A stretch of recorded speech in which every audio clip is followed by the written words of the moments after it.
কম সময়ে অধিক লাভজনক হওয়ায় আগাম জাতের মুড়ি কাটা পেঁয়াজ চাষে আগ্রহী হয়ে উঠেছেন ফরিদপুর অঞ্চলের কৃষকরা। তবে মৌসুমের শুরুতেই সারের দাম বেড়ে যাওয়া উৎপাদন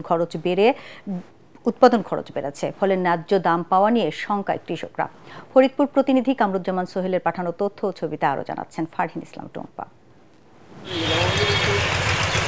একসময় ফরিদপুরের দুর্গম চরাঞ্চলে শুধুমাত্র চীনা বাদামের চাষ হলেও এখন পাল্টেছে সেই চিত্র। চরাঞ্চল জুড়ে আবাদ হচ্ছে আগাম জাতের মুড়ি কাটা পেঁয়াজ। স্বল্প সময়ে অধিক ফলন পাওয়ায় দিন দিন এসব অঞ্চলে বাড়ছে এই জাতের পেঁয়াজের আবাদ।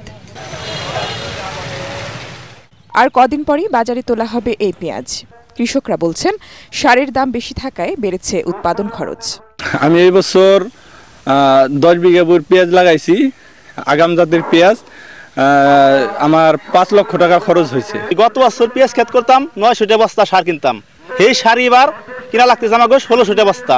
15-20 দিন পরই পেঁয়াজটা উঠবে, ভালো দাম পাবো, এই জন্য ভালো যত্ন নিতেছি পেঁয়াজের। 50 টাকা 60 টাকা কেজি থাকে, তাই লাভবান হইতে পারো।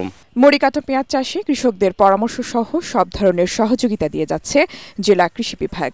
তারা যে বীজ পেঁয়াজটা কিনে, যেটাকে আমরা গুটি পেঁয়াজ বলি, সেই গুটি পেঁয়াজটা ভালোভাবে শোধন করার জন্য এবং যে সারের পরিমাণটা, যে কি পরিমাণ সার দিলে আমরা সঠিকভাবে চাষাবাদ করতে পারবো এবং ভালো ফলন পাবো।